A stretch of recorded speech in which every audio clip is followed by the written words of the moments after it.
Alors, bonjour, mesdames et messieurs, et bienvenue à cette émission de Qu'en pensez-vous? Une émission où on tente d'analyser et de commenter l'actualité de la semaine, tant au niveau local, régional qu'international.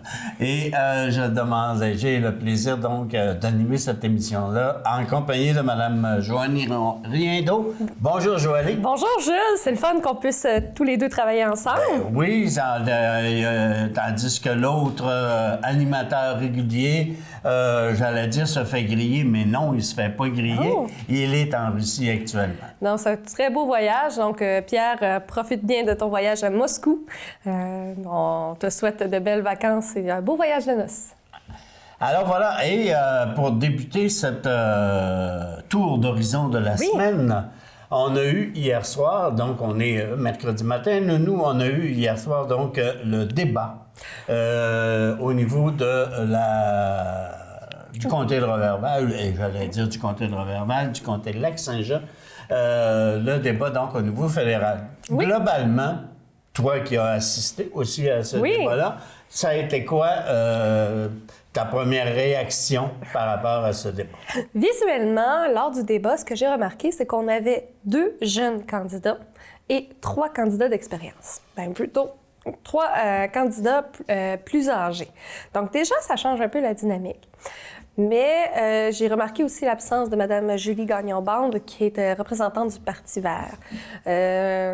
Pour la connaître personnellement, je comprends son absence. Elle avait un autre engagement, mais ça l'a pas tant joué sur la place du débat. Donc, si on parle de première vue, c'est ça. Mais si tu veux mon avis sur l'ensemble du débat, on a vu aussi 2 candidats qui manquaient d'expérience et 3 candidats qui ont plus de bagages politiques, on va dire plus exactement comme ça. Parce que, par exemple, les personnes présentes, on a eu le Parti populaire du Canada avec M. Danny Boudreau. Oui. On a eu M. Jean-Simon Fortin du NPD, M. Richard Hébert du Parti libéral, M. Jocelyn Fradette du Parti conservateur et M. Alexis. Oui, Alexis Brunel du CEP du Bloc québécois. Merci. Donc, dans les 5 candidats, il y en a qui m'ont marqué pour les mauvaises raisons.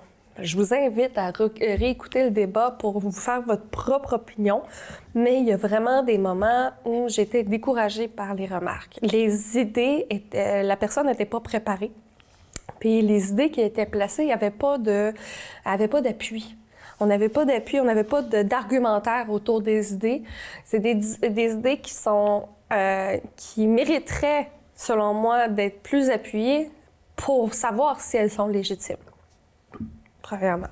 Parce que c'est pas facile d'avoir une face sur la pancarte, là. Donc, on a vu que la personne, c'était une première fois qu'elle faisait de la politique de ce type-là, puis de la politique fédérale, c'est très, très demandant. Pour le représentant, pour le plus jeune des membres qui étaient autour de la table, M. Jean-Simon Fortin, j'ai trouvé bien intéressant, mais cependant, dans son débat, il voulait apporter un modèle de politique autrement, puis j'ai trouvé ça bien intéressant parce qu'au lieu de taper sur la tête des autres candidats, oui, c'est arrivé au cours du débat, mais il a reconnu aussi les bons coups des différents plans, des différents partis. Donc, ça a un peu diminué la présence du NPD, mais au moins, on a eu plus de neutralité, un changement plus intéressant dans la dynamique, mais ça l'a nuit à M. Jean-Simon Fortin. Dans ses idées, les idées sont quand même très intéressantes, puis dans le 2 minutes de la fin qui a été proposé, je l'ai trouvé très audacieux, qui a pris son 2 minutes pour vendre le parti, il a détruit 2 autres partis. Et encore plus particulièrement le Parti conservateur. Oui, beaucoup. Mais comme ce qui est remarqué... On a vu que sur cet élément-là, il ne s'était pas préparé. Non, il ne s'était pas préparé. Je dois dire que ça a été loin, moi, de m'impressionner, cette façon de clore son débat. J'ai pas trouvé ça... moi, il a perdu des points de cette façon-là parce que ça a été plus émotif que pensé. Mais si on y va vraiment au niveau des idées, pourquoi j'ai gardé les 3 partis qu'on est plus connus? C'est parce qu'au niveau des idées, je vous dirais que moi, j'ai constaté pendant le débat, il y a un parti, je ne dirai pas lequel, parce que je travaille dans un milieu qui est quand même assez politique, qui est « je ne m'attendais pas à avoir le goût de voter ». Moi. Donc, ça vaut vraiment la peine de réécouter le débat. Des idées intéressantes qui posent à la réflexion, mais qui donnent aussi beaucoup d'attrait. Parce que, je vais vous dire bien franchement, présentement, dans la politique, dans les élections fédérales, j'ai eu beaucoup plus d'intérêt et de plaisir d'écouter le débat de nos candidats locaux que le débat des chefs. Que le débat des chefs. Que les débats des chefs. Oui, que les derniers débats des chefs. Il va en avoir eu 3, dont, puis même là, il va en avoir eu 4, parce qu'il y en a un à lequel M. Trudeau n'avait pas participé au début. Non, puis c'est ça. Il y a eu beaucoup plus d'idées qui ont sorti dans ce débat-là. Je voudrais vous en nommer plusieurs. Par exemple... On va avoir l'occasion de revenir. Oui. Okay. Oui. On va avoir l'occasion. Donc, globalement, moi, je dois dire que sur la formule que l'on utilise à ce débat au niveau de la télévision locale, moi, j'ai toujours estimé que c'était une formule qui était bien faite et bien présentée parce qu'elle permet à chacun des candidats de faire connaître leur bon et leur mauvais côté, si je peux m'exprimer ainsi. OK? Si j'ai une difficulté à exprimer mes idées, je vais avoir de la difficulté et la formule me permet pas, ou tu sais, elle va me convaincre que j'ai de la difficulté à exprimer mes idées. Et tandis que si je suis, tu sais, il n'y a pas l'élément de la confrontation pour la confrontation que l'on voit souvent de fois dans les débats et qui fait en sorte qu'en fin de compte, lors d'une confrontation, t'entends rien comme message parce que c'est la cacophonie de 2 personnes qui parlent en même temps. On a eu l'occasion hier d'en avoir à peu près pendant une minute de temps lorsque Richard Hébert avait été parti par le candidat du conservateur. Oui. Alors, ce genre de choses-là, la formule permet de les éviter et elle permet d'avoir le respect entre les candidats et les candidates, même si hier soir on n'avait que 5 candidats, la candidate du Parti vert ayant été absente, comme tu l'as remarqué. Je dois dire que, donc, globalement, oui, on a eu l'occasion d'entendre les candidats qui se sont fait valoir sur les points de leur parti et des points aussi personnels. Parce qu'on avait des questions qui étaient des points personnels, justement... Je pense que c'est le 5e point du débat. Donc, je vais vous dire, la question a été très claire, c'est, en tant que député, à part dire travailler pour les citoyens, qu'est-ce que vous allez faire pour le comté? Donc ça, c'est une question très pertinente parce qu'il y en a qui ont dit, il y en a qui ont dit, je vais être à l'écoute. Mais très peu ont donné quelque chose de concret. C'est dur de faire des promesses de travail de comté. Mais une qui m'a bien intéressée, et je vous laisse découvrir c'est quel parti, c'est de créer un bureau de comté mobile. Oui, c'est ça. Cette idée-là, elle est venue du Bloc québécois. Du Bloc québécois. Mais cette idée-là avait été déjà mise de l'avant ici dans le comté par Denis Trottier. Lorsqu'il était député, il avait mis lui aussi cette formule, non pas d'un bureau mobile, mais il y avait des rencontres mensuelles qui se faisaient dans les municipalités rurales où ils rencontraient en soirée. Alors, ce genre d'activité-là, par exemple, demande une forme de... Et je te parle pas de la formule du bureau annoncée hier par... parce que lui, ce qu'il veut, c'est vraiment que pendant une journée de temps, ou minimalement dans le mois, on se retrouve dans une municipalité à caractère rural et non pas juste dans les grands centres, c'est ça? Dans les villes. Dans les villes, donc, et de permettre aux gens de rencontrer soit le député ou soit son personnel de comté pour pouvoir être en mesure d'exprimer des doléances ou des problèmes. Alors oui, ça a été une formule. Ça l'a permis, par exemple, à Richard Hébert, sur cette question-là, de dire, bon, ben voilà, moi, là, ce que j'envisage faire, c'est des engagements personnels que je veux mettre de l'avant pendant les 4 prochaines années. Ça lui a permis, par exemple, aussi d'exprimer, il y en avait 9 ou 10 de ces types d'engagements qui ont été, dont il y a eu l'occasion de le faire. Dans les autres partis, il y a eu Fradette qui est arrivé avec l'idée de faire en sorte que lui, il veut travailler en équipe. Donc, c'est à partir de d'autres députés qui...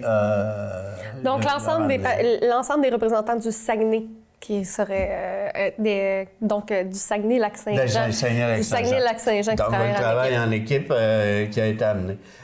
Ça leur a permis, je pense, de pouvoir dire, ben voilà, moi, oui, c'est un peu comme ça que je vois mon travail de député, autrement que de... Parce que tout le monde le sait, tu peux pas faire autrement. Si tu es député, tu vas certainement défendre les intérêts de tes commettants parce que tu vas être en mesure d'aller défendre des projets au niveau de l'instance fédérale. Alors ça, tout le monde le feront.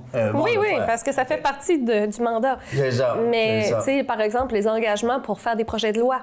Oui. Parce que, tu sais, faire des engagements sur des projets de loi parce que c'est quelque chose qui fait partie des mandats, mais qui n'est pas mis de l'avant par tous les partis parce que ça... Oui, c'est sûr que quand tu es au pouvoir, tu as moins de chances de présenter un projet de loi. Tu sais, quand tu es au pouvoir, parce que tu donnes l'instance au gouvernement. Mais rien n'empêche que tous les députés au niveau fédéral peuvent faire des projets de loi, qu'ils soient au pouvoir ou non. Ça ne veut pas dire que le projet de loi va passer, mais il va être déposé. Puis avoir à le défendre devant l'Assemblée nationale. Pendant la Chambre des communes. La Chambre des communes, excusez-moi, oui. OK. Alors, en ce qui regarde, donc, ça a été un des premiers thèmes qui a été abordé, cette question. Et je voudrais t'entendre sur...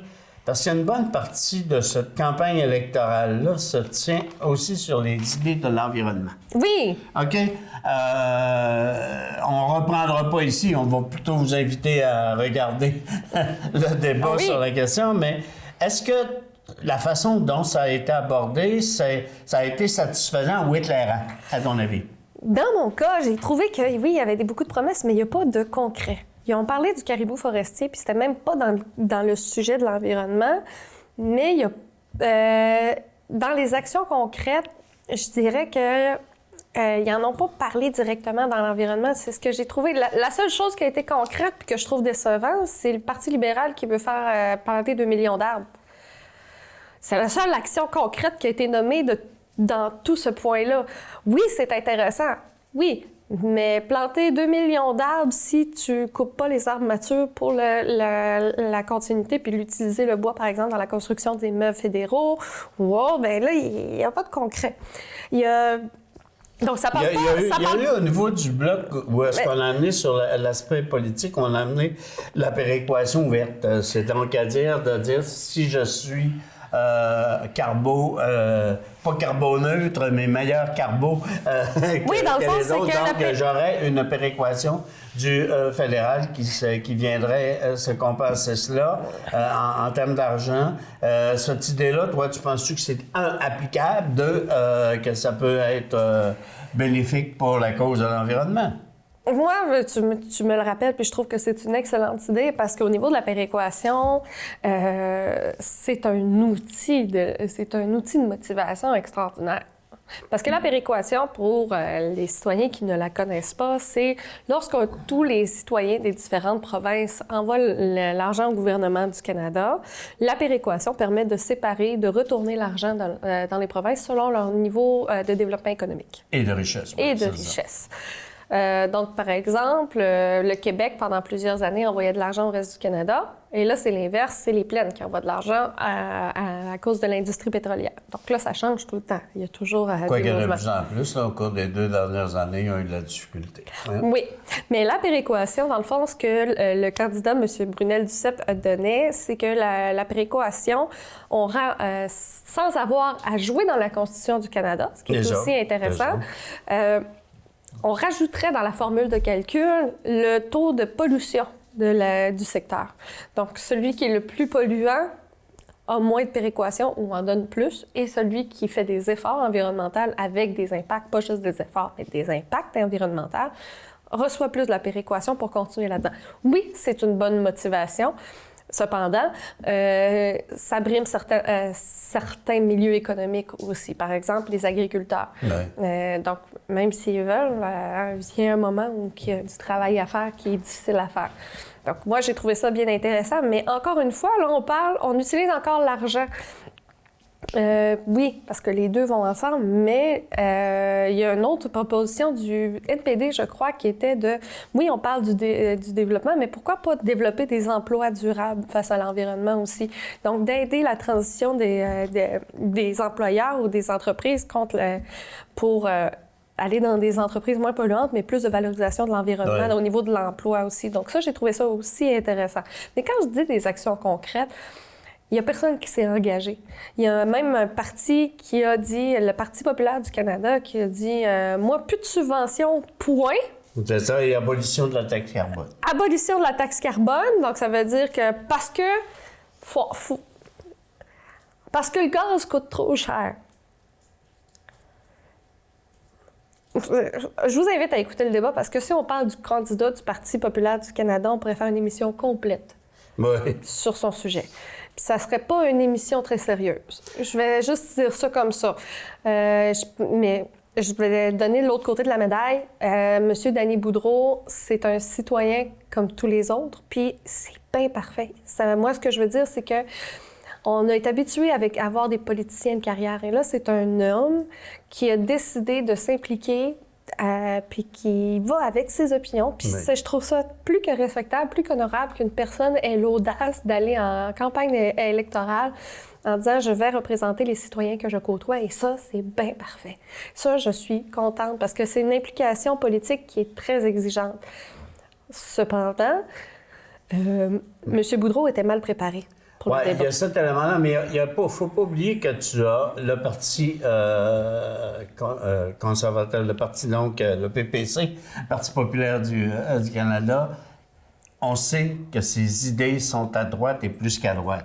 OK? Et, bon, peu importe, là, si je les défends, je les défends. Moi, personnellement, je ne les défends pas, mais il y en a qui les défendent. Des affaires comme abolir la taxe carbone. Abolir le CRTC. Et abolir le CRTC. Si le CRTC se ferme, on n'a plus de télé communautaire. Ça finit là. Je veux juste que vous soyez au courant de ce système-là. Mais il y a tellement d'abolition. Abolition de la gestion de l'offre, abolition de plein... Plus de subventions, mais on aide le privé. Oui, mais en fait, il ne veut plus donner de subventions. Mais il ne veut plus donner de subventions. Et il va aider par ailleurs au niveau de l'assainissement.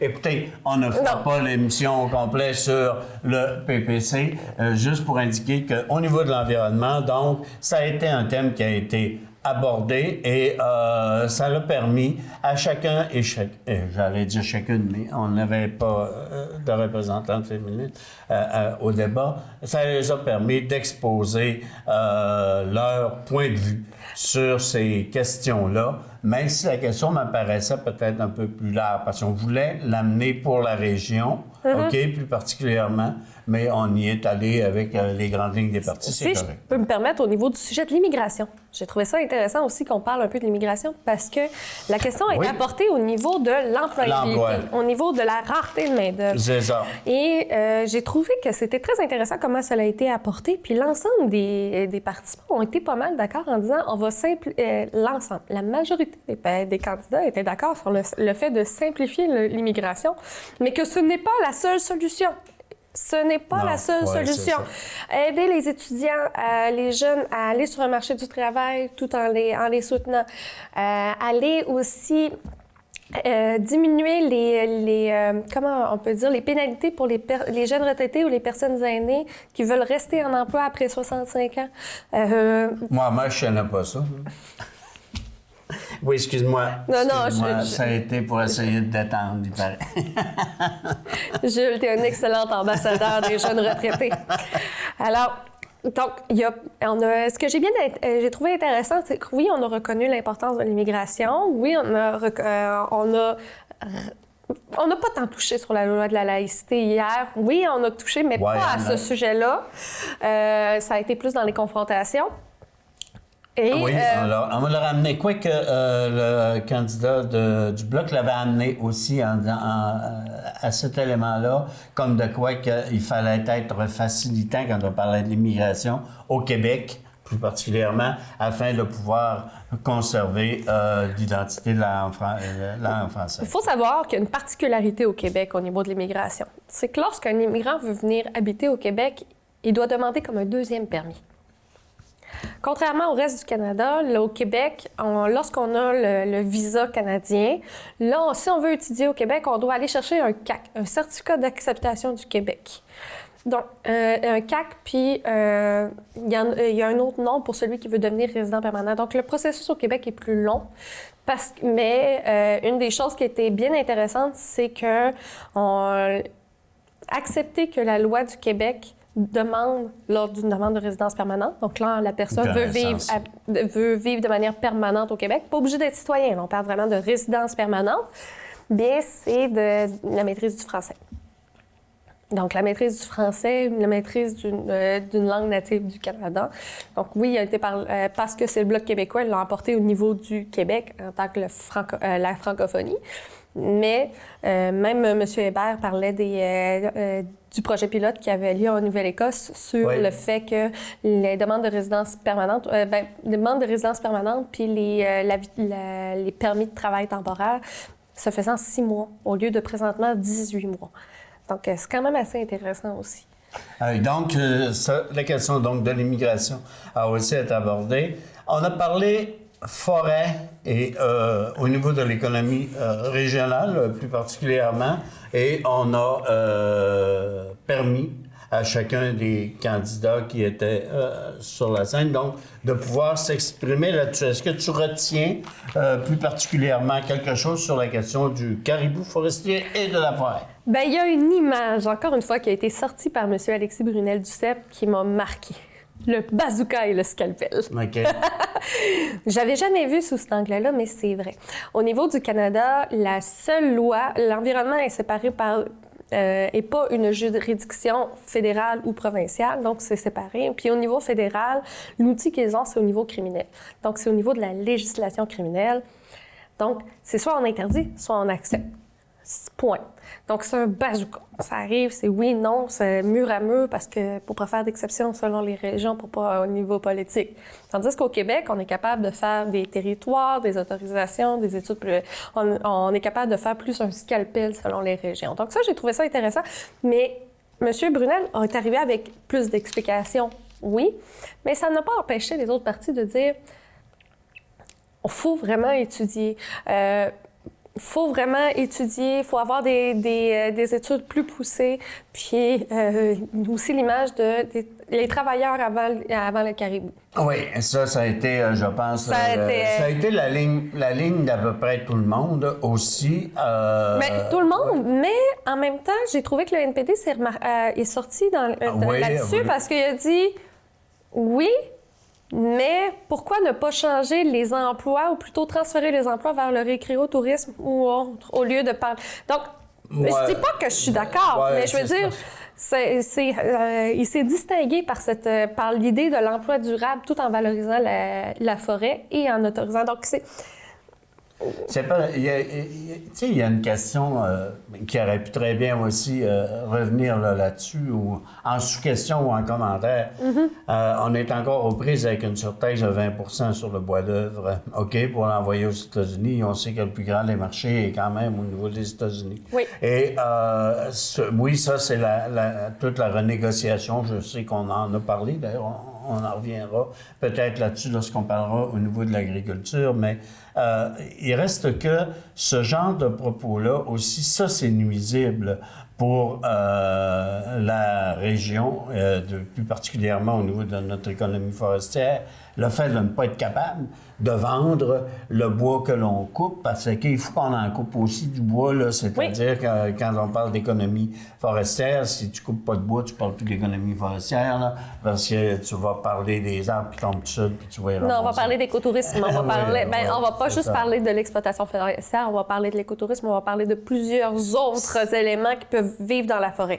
Cependant, faut se le dire, l'exploitation forestière a été mis dans la balance avec la gestion de l'offre au niveau des agriculteurs. Ouais. Donc, tout ça au niveau politique, tout ça au niveau de la politique fait que j'aurais pas voulu être dans cette négociation-là. Puis, je pense qu'il y a seulement un parti autour de la table qui était d'accord avec les résultats de cette négociation. C'était le Parti libéral. Oui, par contre, tu as eu, à part la question de la gestion de l'offre, au niveau du Bloc, ça avait été accepté comme étant la proposition, la renégociation de l'ALENA qu'on discute, là, ça va être amené. Mais ce que je veux dire, c'est qu'au niveau fédéral, lorsque je parle de la forêt et lorsque je parle du caribou forestier, oui, le caribou forestier, ça a été une espèce qui a été décrétée comme étant en voie d'extinction. Donc, le fédéral a le droit de pouvoir légitimer. Après ça retourne dans les provinces qui ont la compétence de faire la gestion de la forêt, les ressources naturelles, donc, et certaines me disent, envoyez-nous un plan, là, qui va permettre que le caribou forestier va être sauvé. Et faites-nous des aires protégées.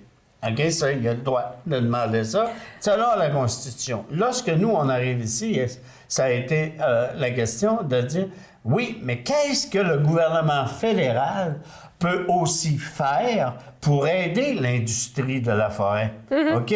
Or, il ne peut rien faire, si ce n'est que de négocier des ententes internationales, parce que le commerce international est du ressort du fédéral et qui sont favorables aussi à nous. Or, actuellement, oui, on est aux prises avec un partenaire qui est notre principal partenaire au niveau commercial et qui dit, écoutez, là, regarde, on va vous mettre 20 de plus, là, parce que vous êtes en train de faire en sorte que notre forêt à nous ne peut plus s'exploiter. Donc, il n'y a pas juste 20 Je pense qu'il pourrait y avoir davantage d'action ou d'engagement de la part, dans plein de campagnes électorales, de la part de tous les partis politiques fédéraux pour voir qu'est-ce qu'on peut faire pour améliorer notre situation. Mais comme il a été dit dans le débat aussi, c'est que la gestion de l'offre a été mise aussi. Donc, on a deux domaines de développement économique qui ont été mis dans la balance, un contre l'autre au niveau politique.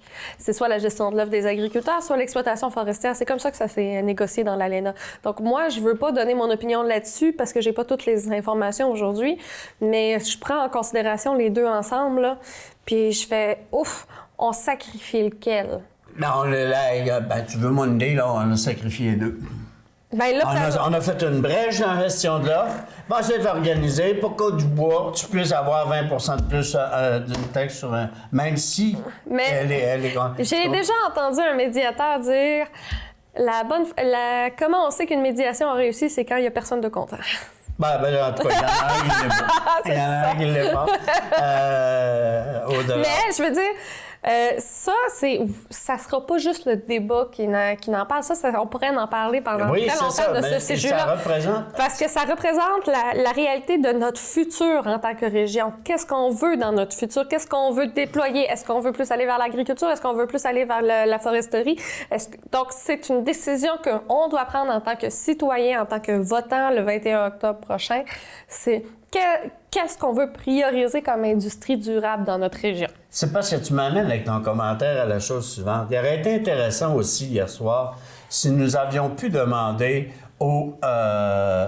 écoute, avant d'aller plus loin, je vois que je suis obligé de faire une petite pause, mais je reviens avec cette idée-là après la pause. Épargne Placement Québec présente Le risque selon Marie. Depuis son plus jeune âge, Marie aime courir des risques. Des petits et des gros. Mais lorsqu'elle a voulu préparer sa retraite à son rythme, Marie n'a couru aucun risque. Avec les obligations boursières d'Épargne Placement Québec, Marie profite de la performance des entreprises d'ici. Communiquez avec nous.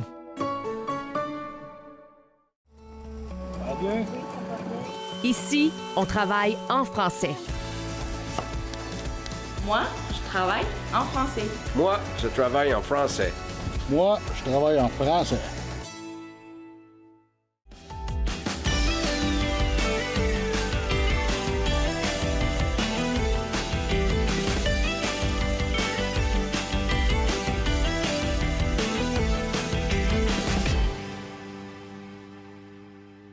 Voilà, on est de retour à cette émission où on a parlé dans une première demi-heure quasi exclusivement donc du débat d'hier. On va terminer, si tu le veux, avec ce que je voulais amener comme idée aussi. Il aurait été intéressant qu'on a pu se demander aux candidats qui étaient présents quand vous rencontrez les électeurs pendant la campagne électorale, c'est quoi leurs préoccupations, eux autres, qu'ils ont? Et on a parlé de leurs préoccupations, mais il aurait été intéressant. J'aurais aussi aimé, moi, faire, pour le cadre de l'émission, quelque chose dans ce sens-là. Ça n'a pas donné, là, faute de temps, mais il aurait été intéressant. Est-ce que ça aurait été plus que juste, c'est quoi l'intérêt des électeurs par rapport à la campagne électorale? Ça aurait été, est-ce que j'ai une préoccupation? Mais ça aurait été une question audacieuse et intéressante pour l'ensemble des citoyens, de savoir qu'est-ce que les citoyens leur disent quand ils arrivent à la porte. Exact. C'est quoi, quel est le sujet qui revient le plus à un? Écoute, je n'irai pas voter, ou encore, il faut qu'on enlève un tel de là. Ou il faut empêcher un tel de rentrer au pouvoir. C'est ça ce qui était... C'est ça. Donc, mais tout ça pour dire, pour clore un peu le dossier, tu vas être d'accord avec moi, c'était beaucoup plus intéressant le débat local que le débat de nos chefs. Oui, j'embarque avec toi. Et surtout, pour moi, là, qu'il y a une grave difficulté de compréhension en anglais. Lorsqu'il est en anglais, tu ne suis pas. On ne le suit pas. Et on va en avoir un autre en français. Très prochainement. On va voir qu'est-ce qu'il y en a. OK. Écoute, ça t'intéresserait-tu de revenir sur un point un peu plus local, qui est la question de la Pointe-Langevin? Oui. On a été question cette semaine au niveau du Conseil. On a fait un avis de motion qui va présenter un programme d'aide à l'intention des propriétaires de résidences secondaires qui sont aux prises avec un désastre naturel. OK? Et on parle naturellement, entre autres là-dessus, de la question de la Pointe-Langevin, où on le sait, il y a, oui, des résidences principales et des résidences secondaires dans ce coin-là, mais le programme permet donc de faire en sorte que des résidents qui ont une propriété secondaire dans le coin puissent bénéficier d'une aide financière dans l'éventualité où tu es obligé soit de déménager ou soit encore de faire de te faire ta maison a été engloutie dans le trou, là, ou encore tu as eu des problèmes d'eau, inondation, puis toutes ces choses-là. Globalement, le principe de cela, c'est qu'on se dit, écoute, j'ai voulu m'installer sur le bord de l'eau. OK, la municipalité me permettait, et j'avais la permission, j'avais la possibilité de pouvoir le faire. Arrive, une question de catastrophe naturelle qui fait en sorte que ma propriété que j'avais là ne vaut plus rien parce qu'elle peut être emportée du jour au lendemain par la pluie ou encore entre autres là-dessus, c'est l'érosion. Est-ce que ce principe-là où on aide une personne qui a bénéficié pendant X années d'un très beau site, un très bel... de se dire, écoute, ta propriété, donc, elle ne vaut plus rien, on te paye maintenant. C'est quoi le principe? Sur ce principe-là, c'est quoi, toi, ton idée? Faut-il intervenir? Parlons plus globalement de la situation. La Pointe-Langevin, ce qu'il y a de particulier, c'est que, premièrement, il existe déjà un programme pour d'aide aux sinistrés au niveau du Québec. Oui. Là, on parle de sinistrés, donc c'est la résidence principale. Ce qui n'est pas la majorité des gens qui sont à la Pointe-Langevin. Il y en a beaucoup, mais ce n'est pas la majorité des gens. À la Pointe-Langevin, oui. À la Pointe-Langevin, on parle d'une vingtaine de propriétés dites de résidences secondaires, et ce n'est pas les 20 qui peuvent être affectés. OK? Donc, mais les autres, c'est vraiment les propriétés. Ceux qui sont des résidences primaires, donc la principale, la résidence principale, je peux comprendre. Cependant, c'est quand même un privilège de pouvoir se bâtir sur le bord, sur le bord de l'eau. C'est ça l'affaire. C'est un privilège. Puis quand j'habitais en Gaspésie, les Gaspésiens le disaient déjà, puis les gens qui sont aux îles de la Madeleine le disent aussi, donc ceux qui sont vraiment vivent les berges. Si tu veux avoir vue sur le plan d'eau, mets-toi de l'autre côté de la route. Mets-toi de l'autre côté de la route. Pourquoi? Parce que le gouvernement va tout faire pour garder sa route. Pour garder la route. Tout faire pour garder la route. Puis s'il change la route de bord, il va racheter ton terrain à grand prix. Il y a ça. Donc, il y a cette stratégie-là. Oui, tu profites d'une belle, mais il y a d'autres choses qui rentrent en compte aussi. Comment les gens ont entretenu leur terrain? Est-ce qu'ils ont coupé les arbres sur le bord de l'eau? Est-ce qu'ils ont enlevé le sable? Comment ils l'ont aménagé? Puis ça peut nuire à la durabilité du terrain, donc c'est une responsabilité du propriétaire. Peut-être qu'on ne le savait pas à l'époque, je sais, mais depuis le temps qu'on le sait, il aurait pu replanter des arbres, il aurait pu faire d'autres actions. Mais il y a aussi une autre entreprise régionale qui a un impact là-dessus, c'est Rio Tinto Alcan. Rio Tinto a fait demander à des géographes puis des hydrographes, en tout cas, je ne connais pas le nom, mais des personnes qui étudient le système hydrographique. Et selon les résultats de ces recherches-là, ça serait la petite Péribonka qui ferait de l'usure. Cependant, j'aimerais savoir c'est quoi la question qu'ils ont posée aux scientifiques. Je ne remets pas en doute l'éthique des scientifiques, je mets en doute la question qui a été posée. Parce que ça, on va se mettre tout de suite, là, les gens qui accusent. Posez-vous la question, c'est quoi la question qu'on a posée aux scientifiques? Est-ce qu'on a demandé quel courant brisait le plus ou, c'est comment la question a été posée, c'est comment ils répondent aussi. Exact.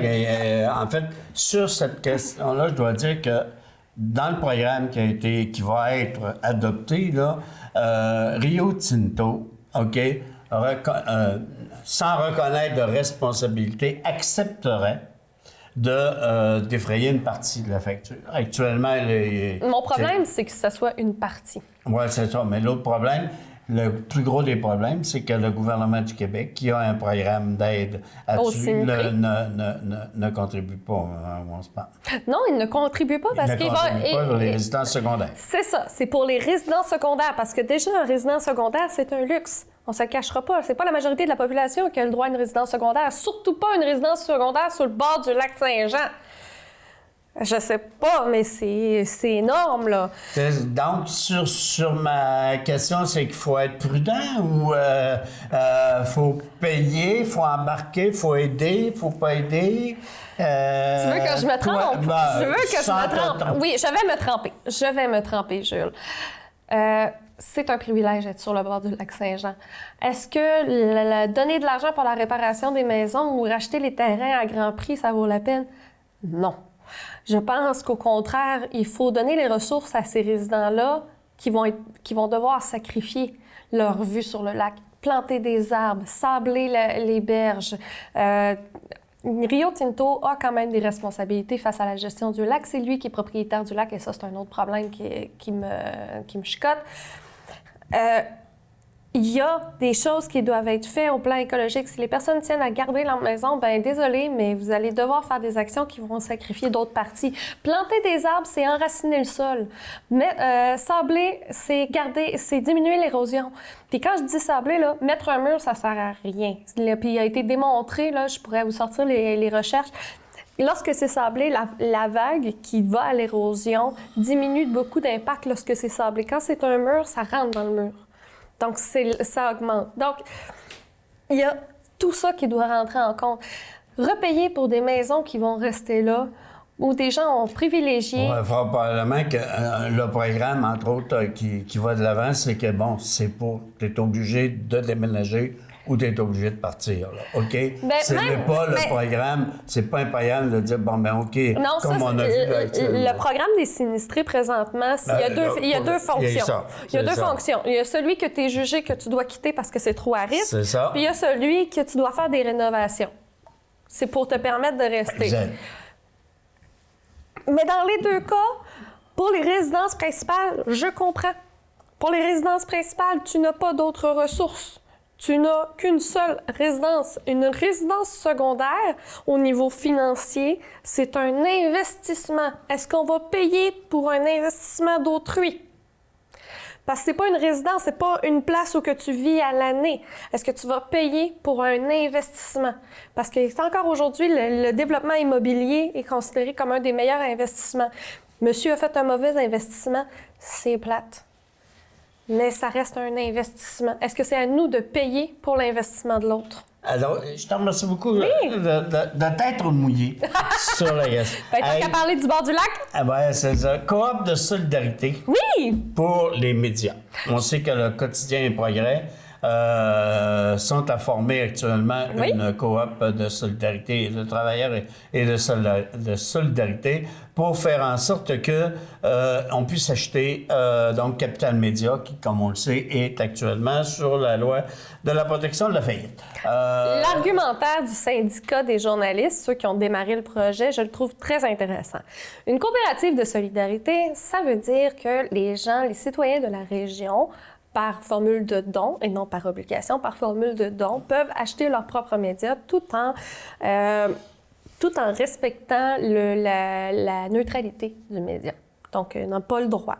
Les entreprises aussi, mais à chaque fois qu'on apporte un don, il faut que le média reste quand même neutre. Je me souviens plus c'est quoi le concept, mais c'est... La neutralité, oui. De neutralité journalistique. Mais je trouve ça très intéressant parce que cette idée-là permettrait de garder nos médias locaux qui ont comme... Le problème des médias locaux, c'est pas les nouvelles, c'est d'avoir des annonces. C'est d'avoir de la publicité. Il y a beaucoup de nouvelles, puis ils sont quand même lus, mais il n'y a pas assez d'annonceurs. Donc, ils sont plus lus dans les médias sociaux ou autres qui est leur concurrent.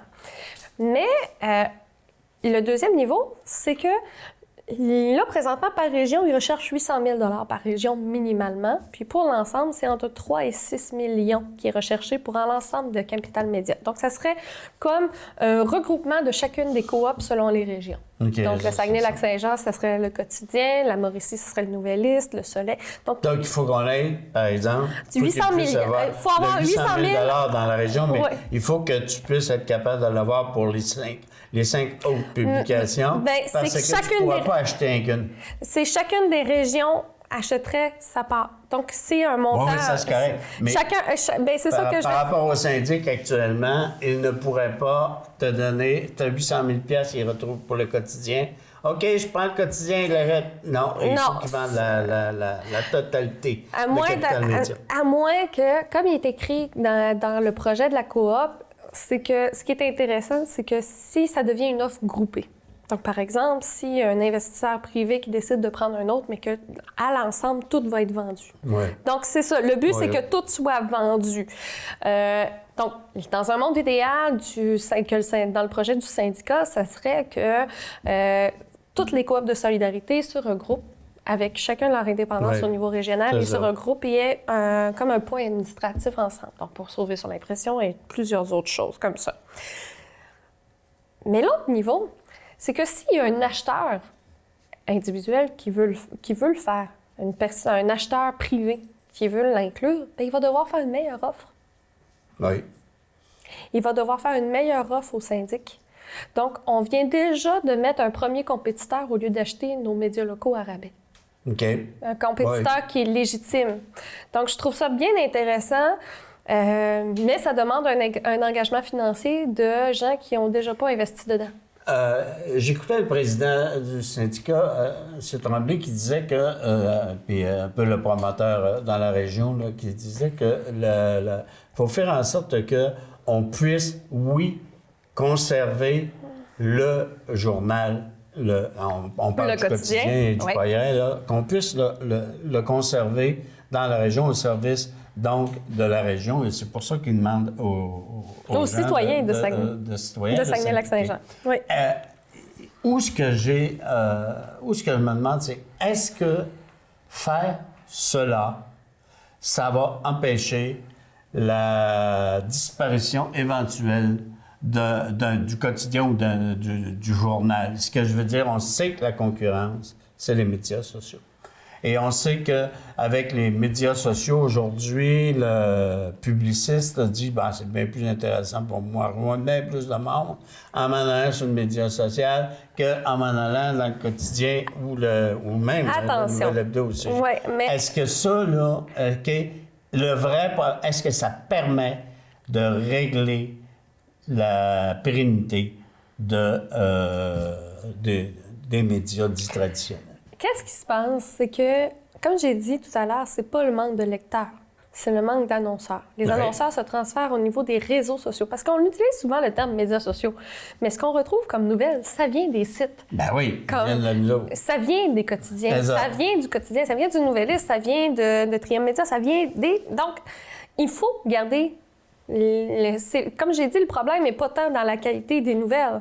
C'est les annonceurs. Les annonceurs, là, ils se retrouvent plus à avoir de la publicité via le même article, mais à cause qu'il va être attaché à Facebook ou aux autres réseaux sociaux. Ouais. Donc, il faut garder nos médias de toute façon. Il faut revoir la planification des... Donc, ça voudrait dire quoi? Donc, ça voudrait dire quoi? Est-ce qu'il y a une intervention gouvernementale qui devrait se faire sur une régularisation plus encadrée? Ce que j'allais dire, Jules, c'est qu'au niveau... Il y a plusieurs niveaux. Le premier, c'est qu'il faut garder les journalistes. Oui, mais la coop de solidarité, c'est que les membres de la coopérative s'entendent pour aider les journalistes. Donc, oui, il y a les annonceurs, qui est la manière classique, mais est-ce qu'il y a d'autres façons? La presse a maintenant une formule d'abonnement où tu as la presse ou le devoir, où tu as le droit à lire gratuitement 3 articles par mois. Si tu veux en lire plus, tu paies sur leur site Internet. Par ton adresse IP, par ton adresse courriel, par ton compte Facebook, ils sont capables de savoir que tu en as lu combien. Donc, moi, je trouve ça intéressant, cette formule-là. Pourquoi? Parce que quand tu es rendu à lire ton 4e article dans un même média, tu t'aperçois qu'il y a de l'importance. Donc moi, tu sais, payer 1 pièce de plus pour lire un article écrit par un journaliste que j'ai confiance, oui, je serais prête à le faire. Puis ça va être vraiment à la pièce. Mais de cette façon-là, je trouve que c'est intéressant. La coop de solidarité va pouvoir offrir des solutions comme ça. Le problème n'est pas tant la qualité journalistique que la pérennité de nos médias. Mais pour la pérennité de nos médias, il faut revoir le système de rentabiliser. Parce que là, présentement, l'ancien système, c'est la publicité, mais la publicité, c'est tout transféré sur les médias sur les réseaux sociaux. Pas tout, mais une bonne partie. Ceux qui restent, c'est parce que soit ils sont très locaux, soit parce qu'il y a une obligation. Par exemple, les municipalités doivent annoncer dans le journal local les changements de motion ou les publicités. Ils ont des obligations au niveau légal d'être dans les médias locaux. Donc, mais parce qu'on est intervenu. Oui. Parce qu'il y a eu une intervention qui s'est faite au niveau de la législation parce que tu pouvais, à minute, ce qui était écrit antérieurement dans la loi, ça te permettait de pouvoir utiliser... Dès qu'il y a un affichage public. C'est ça. Mais, donc, c'est un affichage public. Mais dans le fond, la réflexion, je tiens à le dire, c'est que la réflexion, c'est sur la rentabilité puis changer du modèle publicitaire. C'est ça le défi, changer du modèle publicitaire. Parce que qu'est-ce qui peut être fait d'autre? Ça, je peux vous dire, je ne le sais pas. C'est que le jour, tu sais, quand tu permets, puis je reviens peut-être à un débat qu'au fédéral, on a peut-être évité, là, quand tu permets à Netflix de pouvoir faire de la production sans avoir à payer de taxes, OK? Sans avoir à payer tes impôts et que tu pour demandes... 2 millions par année? Tu demandes à Vidéotron, il faut que tu fasses, toi, une émission et toi, tu vas payer la taxe qui va dessus. Tu comprends ce genre de choses-là? Les instances gouvernementales devront, je pense, amener une réglementation beaucoup plus efficace sur, non pas la liberté de presse. Non. Et non pas la liberté de création qui est donnée à les choses, mais sur la façon dont économiquement... Sur les droits de diffusion. Sur les droits de diffusion privés. Les droits de diffusion. Quand tu dis... Netflix est un diffuseur privé. Oui. Facebook est un diffuseur privé. YouTube est un diffuseur privé. C'est tous des diffuseurs privés. Oui. Et ils ne sont pas taxés. Pourquoi? Parce que leur QG est aux États. Parce que leur QG est... Parce que...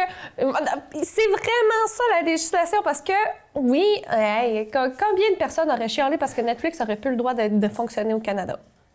Oui. Non. Non, tu vas plus que ça. Tu vas plus que ça. Il faut que ces entreprises-là demeurent. Il faut que tu puisses être capable de pouvoir... Mais il faut que tu aies une réglementation...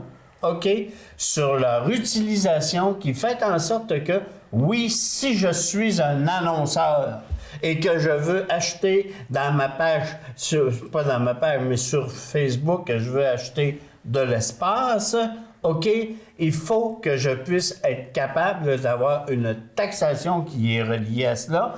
Tu fais un geste commercial. Et si tu ne le fais pas, oui, j'irai même pas dans le quotidien, dans le journal local. Je vais aller directement sur... alors, il faut qu'un gouvernement ait mettre leurs culottes dans le Nos chez nous. gouvernements, présentement, ne sont pas outillés, et je parle au niveau technologique, pour surveiller les grands de ce monde, les grands de l'Internet. Ils ne sont pas outillés. Ils ont bien beau faire de la législation puis augmenter les taxes et autres. Ils n'ont rien. Ils n'ont aucun outil. Ils n'ont même pas accès au système des annonceurs de médias comme Facebook ou Google. Ils n'ont même pas accès pour savoir combien de chiffres d'affaires sont faits auprès de la clientèle canadienne. Comment veux-tu légiférer si tu n'es pas outillé, si tu n'as pas les bons experts, si tu n'as pas accès à ces données-là de la part des entreprises? Et je dis, le problème n'est pas au niveau du gouvernement du Canada, c'est dans la gestion de cette entreprise. C'est dans la gestion, la manque de transparence de ces géants, les GAFA. Oui, mais... Parce que même Amazon ne fait pas la taxe. Oui. Même Amazon ne fait pas la taxe.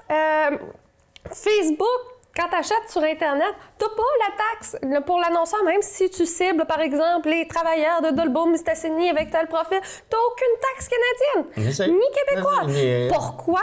Parce que le Canada n'est pas assez outillé pour taper sur les doigts de ces institutions-là. Au niveau technologique, parce qu'ils ces entreprises-là, étant donné que leurs QG sont à l'international, ils ne sont pas dans l'obligation de nous donner ces informations. Puis même quand ils sont dans leur pays d'origine, par exemple aux États-Unis, ils ne les donnent pas plus. Trump. Puis beaucoup des membres du Sénat américain sont contre les GAFA parce qu'il y a ce manque de transparence. Parce que là, on va rentrer aussi dans le Cambridge Analytica qui était... Puis là, on va aller encore plus loin. Mais tout ça, c'est le manque de transparence, la valeur de nos données personnelles, et je parle pas des données bancaires, je parle vraiment du fait de mon profil à moi, Joanie, 30 ans, habite à Dolbeau-Mistassini, a un baccalauréat, ce profil-là, sur Internet, vaut $1,50 par publication. Oui. Parce qu'ils me connaissent tellement qu'ils sont capables de cibler. Mais, encore une fois, le gouvernement du Canada n'a pas les outils, n'a pas les moyens, n'a pas la structure pour permettre de légiférer et surveiller ces géants-là. Et ça me purge. Ouais, je vais dire ça de manière polie, ça me purge. Oui, mais par contre, ça veut dire... qu'est-ce que ça veut dire? Qui les a? A-t-on une possibilité d'avoir un moyen pour le faire? C'est un problème au niveau international parce que l'Union européenne a tenté de légiférer à ce sujet-là. Oui. Les États-Unis ont fait une poursuite de plusieurs milliards face à Facebook. La Grande-Bretagne aussi. Donc, il y a différents pays qui sont en processus. Le Canada n'en fait pas partie. Oui, on n'a peut-être pas, effectivement, quand tu me parles des moyens... Je parle pas des moyens financiers, pas juste des moyens financiers, on parle vraiment des moyens technologiques, les moyens techniques pour être capable d'appuyer ça. Et encore une fois, et je vais tourner la boucle, et de là l'importance de nos journalistes spécialisés. Oui, mais la question du journalisme... c'est pas juste la question du journalisme qui peut régler la problématique. Non. Il y a vraiment un cadre financier, économique et politique qui se doit d'être clairement identifié et clairement argumenté là, pour faire en sorte que tu puisses faire en sorte d'être capable de taxer cette chose-là. Tu as toute une activité économique qui habituellement devrait être sujet à de l'impôt et qui ne l'est pas. Comment légiférer sur quelque chose qu'on ne maîtrise pas? C'est parce que... moi, je suis un vieux de la vieille. Malheureusement, je comprends mal, fort probablement, la question de la maîtrise là-dessus. Ce que je veux dire, c'est que les codes changent à tous les jours. Les algorithmes, donc les petits robots qui nous retrouvent, changent à tous les jours, évoluent. Leurs codes, leur manière de se parler entre eux aussi, entre les algorithmes, les ordinateurs, ça change à tous les jours. Pourquoi? À cause des programmeurs, à cause des GAFA. Google, Amazon, Facebook, puis c'est quoi le dernier? Je me souviens plus, je m'en souviens jamais. Mais les GAFA, c'est les géants de l'Internet présentement. Oui.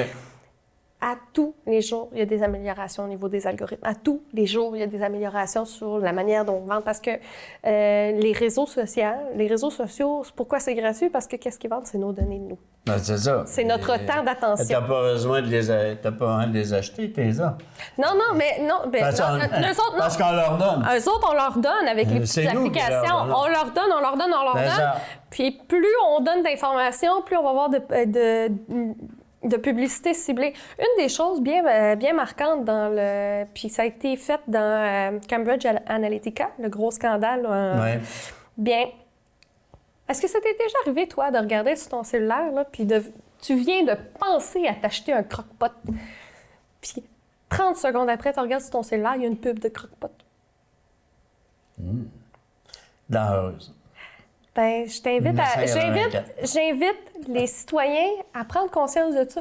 Faites juste parler autour de vous d'acheter une voiture. Là. Vous allez voir le nombre de pubs de voitures qui vont apparaître. Parce qu'ils n'ont pas été capables de démontrer, mais il semblerait que nos téléphones Google écouteraient. Parce que, tu sais, quand on dit « OK, Google », il faut bien qu'ils nous écoutent tout le temps. Ben, cette information-là serait utilisée pour faire la publicité. Mais il n'y a rien qui nous le prouve parce qu'on n'a pas accès au code.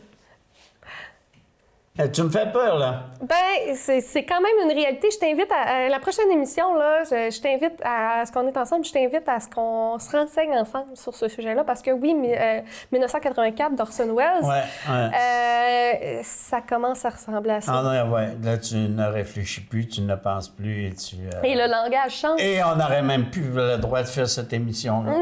Ben non, on aurait le droit. on aurait le droit. On aurait le droit, mais on nous a... Non, encore une fois, je veux dire, tout ce processus-là ne nuit pas à l'échange d'opinions.